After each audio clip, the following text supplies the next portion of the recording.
This is Pukeology Podcast, where science meets your hilarious puke stories and the tips and tricks to stop that up-chuckle that you need. You never know what's going to spew out of her mouth. Here's my mama, Dr. Pukeology.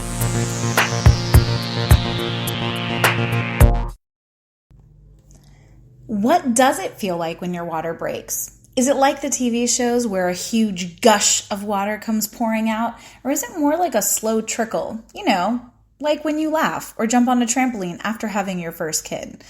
Your favorite pregnancy doctor, me, will tell you all about the famous water breaking, all in today's Pregnancy Pukeology Podcast, episode 81. What does it feel like when your water breaks? Do you want no more morning sickness, pregnancy nausea, or how about no more headaches or migraines? Visit our sponsor, nomonausea.com, the only natural way to instantly stop your worst nausea, vomiting, or headaches during pregnancy now, and get 25% off with the code PUKE25. That's PUKE25, or just place the No More Nausea band on your baby registry for your delivery bag at Bye Bye Baby, or get it shipped for free in just 2 days as an Amazon Prime vendor. And you know you can always find them, No More Nausea Kids and No More Sleepless Nights Kids for your little ones, also on Amazon and now at your local Walmart stores. P.S. ladies, the No More Sleepless Nights Kids actually works for women with small wrists, so you can get a great night's sleep like your kid does. Now, do you want to hear some pregnancy humor that may just make you want to pee your pants? Like you don't have to pee all the time anyway, with hilarious stories like nursing profession of pukers, biology of barf, and recycling barf. Eat it now or later.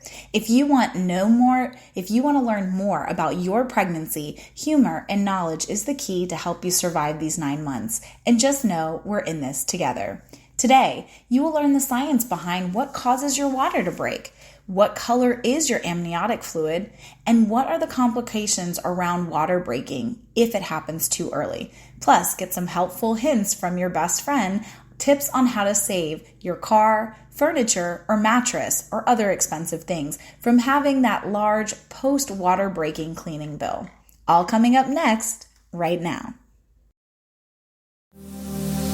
The science of puke, Pukeology. So what causes the water to break? Well, one of the biggest worries about any pregnant mother is breaking of her water. It's crucial to know the signs of water breaking and what to occur when it happens. So a lot of times we women want to control everything, but honestly, it's up to your baby and your body. Water breaking is an excellent sign that you're about to go into labor, although it doesn't always mean that the baby is ready to come out. Let me explain. Sometimes your water can break too early due to other causes, and it's vital to be observed when that happens with your water break, and we'll get into that more in a little bit. Even though your water has not broken, it will differ from other women. So again, some women will feel a lot of water and others will feel a little bit. So not every woman experiences the same flow during your water break. And there's also the third type of woman, like myself, who is induced. And when you're induced, you can get your epidural, which I highly recommend before that they break your water.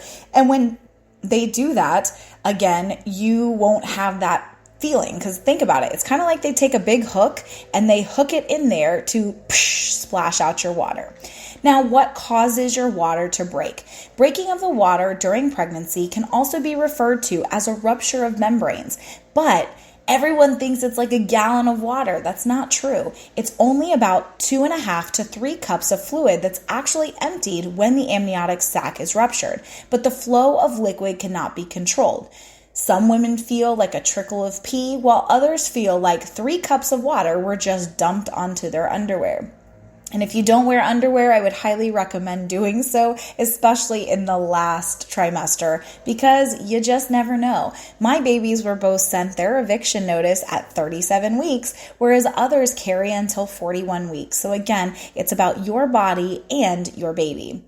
The young baby is usually encircled in a sac, which is known as an amniotic sac, which this contains fluid, also known as amniotic fluid. I always like to call it the baby's, like bathtub or the baby's hot tub, because it is warm, the same temperature as your mother, right, as the mom, and it's filled with fluid. Now, when the baby is about to be born or during pregnancy, the water actually will break. So the amniotic fluid will flow down through the vagina.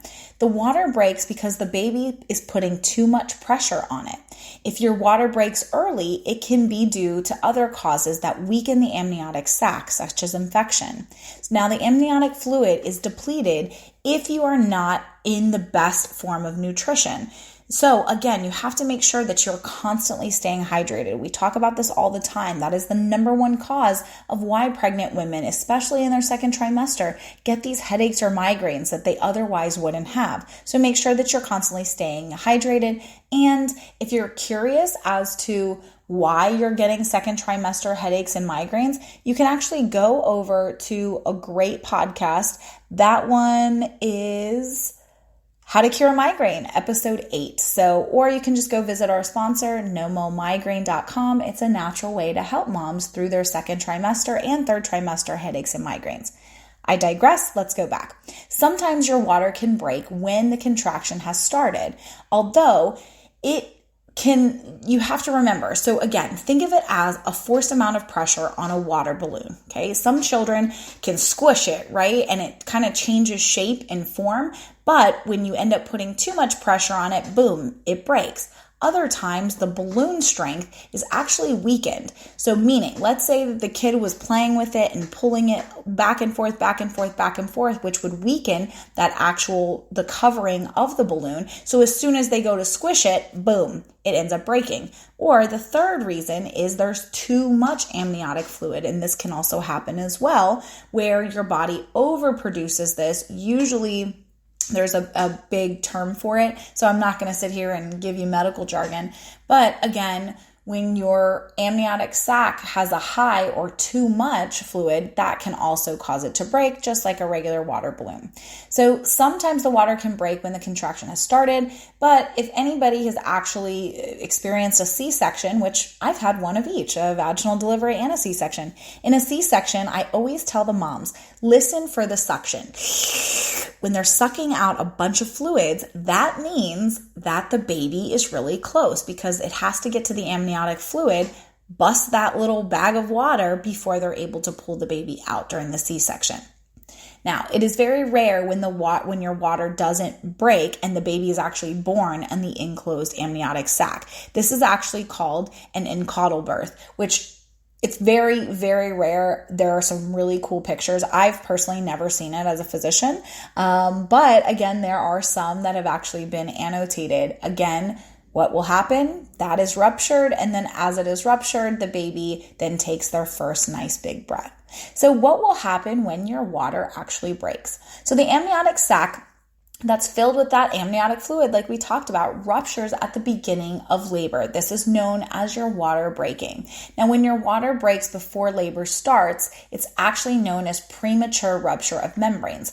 And remember, labor doesn't equal contractions. So you can have contractions just like you can have fake labor, which is Braxton Hicks contractions.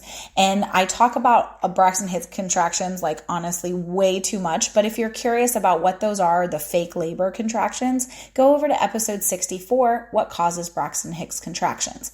Now, if you're experiencing true labor, it is when you are contracting and dilating. So there are two things. And once your water breaks, you've got to get that baby out within 24 hours so that there isn't a risk of infection.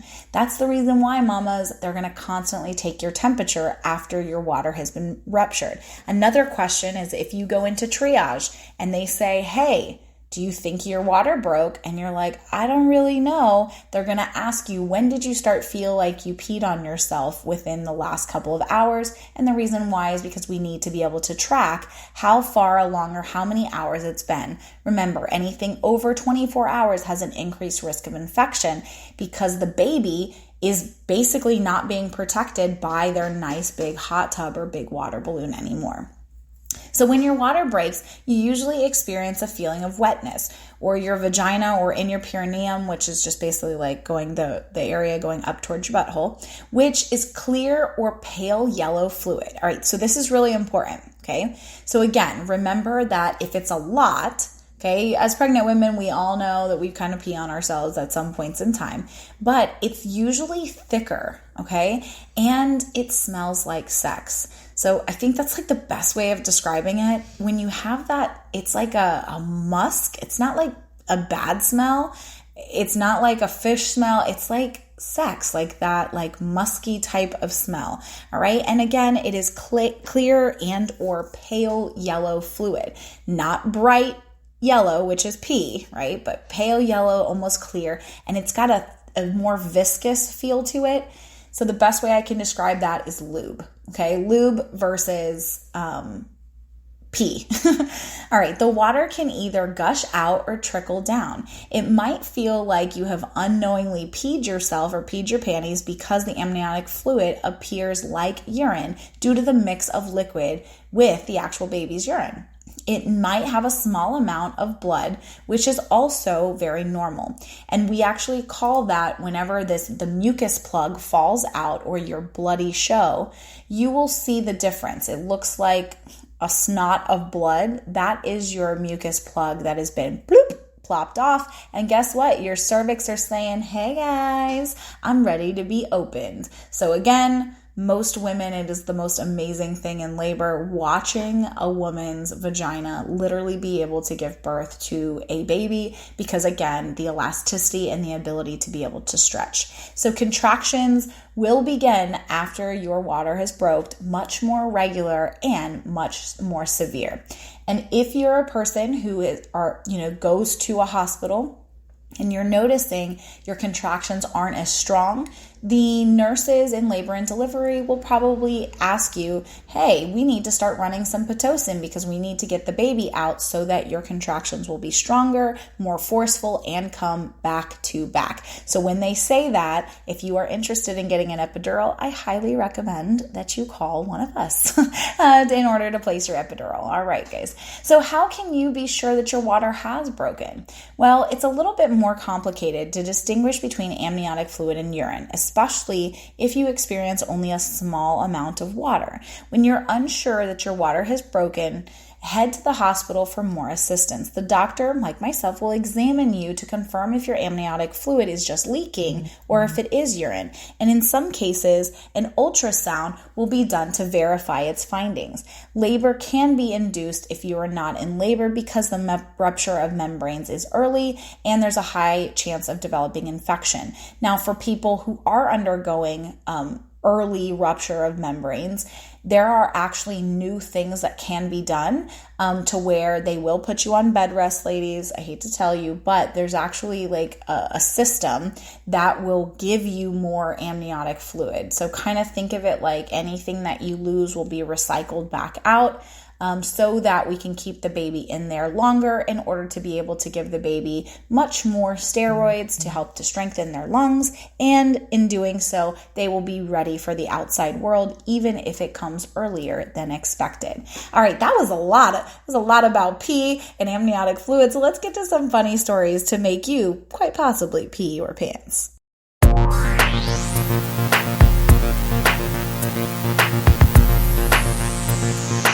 Growing up on a Tuesday?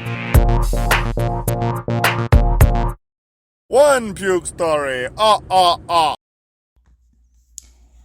I worked in a nursing home straight out of high school, and one of the residents had a serious bowel infection, making her poo smell absolutely rancid. 3 of us went in to change her with masks on, only to find the entire bed was covered in poop. My pregnant coworker immediately started vomiting in her mask, and that set the rest of us off vomiting as we scrambled to get the masks off and find the nearest bathroom. By the time it was all said and done, we were covered in vomit and poop. I was never so glad to throw away a pair of scrubs.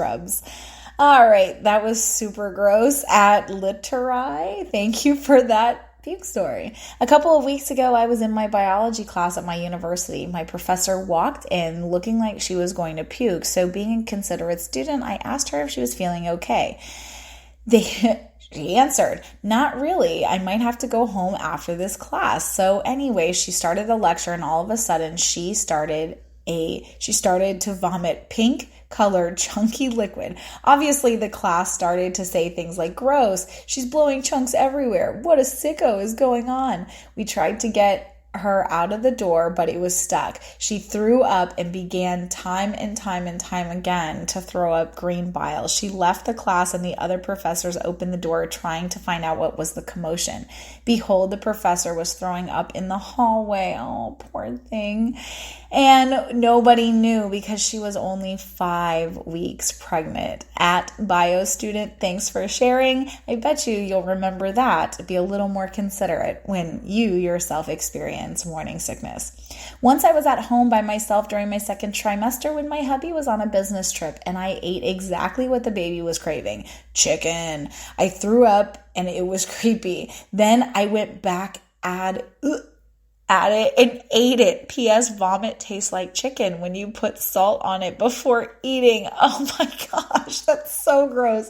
Do you have a hilarious puke story that you just can't wait to share? Send it to me. Pukeology, Pukeology at nomonausea.com, nomonausea.com, or tweet me at Pukeology so we can all have a good laugh.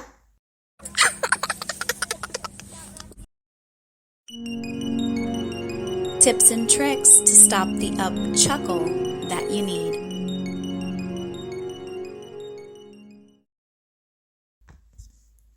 So how to clean up after your water breaks? I'm just going to tell you, just don't have the cleanup at all. Number 1, puppy training pads. Yes, I am dead serious. Puppy training pads are amazing. Or if you've had a baby in the past, they actually give you these great, they're called chucks, or these great pads. Take them with you. Literally, they use them in the hospital and they're not going to reuse them. Grab them, take them home with you. You will be so happy. Another thing is grab a waterproof mattress cover for your 3rd trimester. You're going to need it anyway. And if you are suckered into having your little one sleep with you, it is literally not too much time before they will pee themselves on the bed, sleeping next to you. All right, a couch cover is something that's interesting, or find like your favorite spot or place on the couch and just keep like an extra blanket there just sitting so that every time you sit down, just in case you do have your water breaking. And then leave an extra towel in your car or put those puppy training pads or things like that there. Everybody, all these women are like, "Oh, you don't want to put on pads." Honestly, pads are so bulky and they're so annoying. And imagine trying to walk around like that in the last couple, weeks of your pregnancy. That would just drive me bananas. I would feel like I was having a period for weeks. And that's not something I would want to do. So I always say protect your expensive stuff. Even though it will come out with dry cleaning, FYI.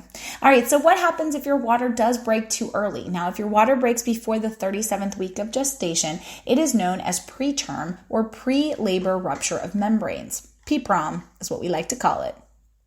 The following are the risk factors for your water breaking too early. Number 1, a premature history of rupture in your previous pregnancy. Number 2, intraamniotic infection. That's what we were talking about. The infection weakens the lining. Number 3, vaginal discharge of blood in the 2nd and 3rd trimesters. 4, smoking. I don't think I have to tell you, but just was with another pregnant woman the other day and she was still smoking and she had a very small baby. And guess why?